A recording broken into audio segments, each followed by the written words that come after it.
അപ്പോൾ 700 പേര് സൊമാലിയയിൽ നിന്ന് കുടിയേറി അമേരിക്കയിൽ എത്തിയിട്ടുണ്ട്. സൊമാലിയൻ ക്രിമിനലുകൾ ഇപ്പോൾ തെരുവിൽ അഴിഞ്ഞാടുകയാണെന്നും ട്രംപ് ഈ സ്ത്രീയെ പറ്റി, ഇൽഹാൻ ഒമറിനെ പറ്റി ഈ പരദൂഷണം പറയുമ്പോൾ അതും കൂടി പറഞ്ഞു. അപ്പൊ ഇപ്പോ മൂന്നാം ലോക രാജ്യങ്ങളിൽ നിന്നുള്ള ഗ്രീൻ കാർഡുകൾ പുനഃപരിശോധിക്കുന്നതാണല്ലോ പറഞ്ഞത്. അപ്പൊ ഇതിൽ ഇന്ത്യ ഉണ്ടോ എന്നുള്ള പ്രശ്നമുണ്ട്.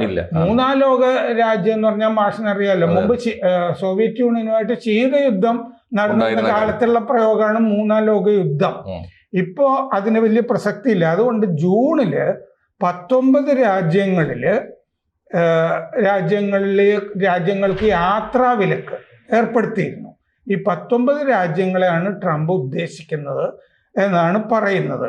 അപ്പോൾ US സിറ്റിസൺഷിപ്പ് ആൻഡ് ഇമിഗ്രേഷൻ സർവീസസിനോട് ഈ ഗ്രീൻ കാർഡുകൾ റിവ്യൂ ചെയ്യാൻ പറഞ്ഞിട്ടുണ്ട്. ഓരോ വ്യക്തിയും ശരിക്കും ആരാണ്, ക്രിമിനൽ ആണോ? കൂടുതൽ വാർത്തകളും വിശേഷങ്ങളും നിങ്ങളിലേക്ക് എത്താൻ ABC മലയാളം സബ്സ്ക്രൈബ് ചെയ്യുക, ബെൽ ബട്ടണും അമർത്തുക.